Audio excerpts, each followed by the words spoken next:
when I could quiet my brain and decide like where I felt at peace, it was easier to see people who I'd feel more connected with myself as I was with them, and people I'd feel less connected with. And then I thought, why am I more connected with this person than that? Okay, Andy, this is the last chapter of the book, right? We're finally there. If your audience has made it this far, then you know they're really into this stuff. And if they're listening to us still, then you know they're impressive. They're very impressive. But this one's kind of an interesting chapter because it's actually about knowing when to disconnect.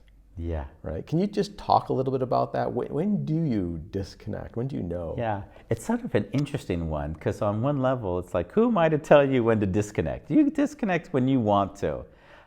What I've tended to see is when people separate from someone without a clear criteria of why, they can sit with questions like, maybe we should be together. Maybe we should, they were really good. And I see that wondering is, it's maybe necessary for them. But again, I'll go back to my model from the start, is that if I see that I can't like live with the amount of trust, or I can't live with the amount of respect, then I would just say this relationship isn't serving me anymore. And it maybe, I don't have to cut them off. I don't need to say, hey, I'm not going to talk to you. It doesn't need to be so dramatic.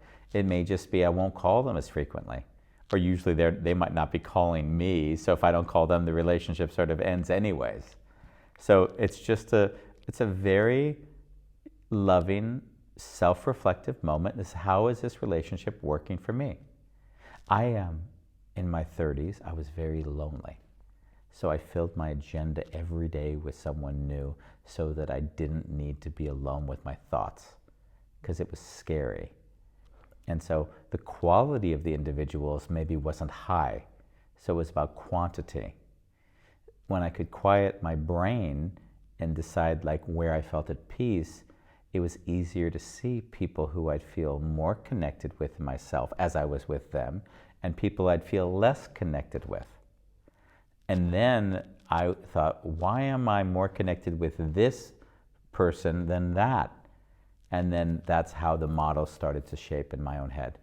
Oh, I don't really respect them. I mean, I didn't blame myself. I just saw that that behavior was there. Or I don't trust them. People reveal themselves like, oh, I stole this from the supermarket. And you're like, you stole it from, and you're telling me as if, like, how do I want to trust you if you're doing, you don't realize that that isn't necessarily behavior that I'd want to associate with. Yeah. So that's how I see, and I think everyone has to make that assessment, of course, for themselves. Yeah. Okay. And you have an exercise at the end of this chapter. Yeah. Do you want to talk a little bit about that exercise and how to use it and what you hope people get out of that? Yeah, since this is the last chapter, right? We have the closing, but this is the last chapter. I really wanted for people to take the word we used prior, anchors, for future states that they could exhibit new behavior. Meaning, you've read a lot.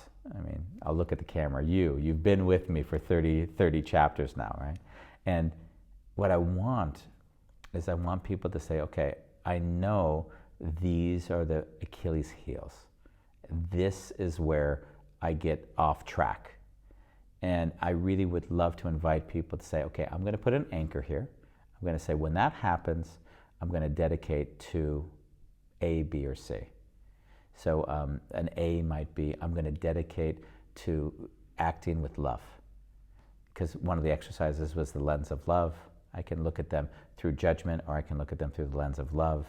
That would be a moment where you'd force yourself to take the train that's barreling down and the runway and just, I'm going to move it. And I've seen that a lot of times anchors of future times or future moments that I know of myself, I'm not going to let that happen again. So that's what the invitation is at the end of this chapter. Okay, great. Yeah, it sounds like an interesting one, a challenging one you got to be really honest with yourself, but a good one. Yeah. Great, thanks. Thank you.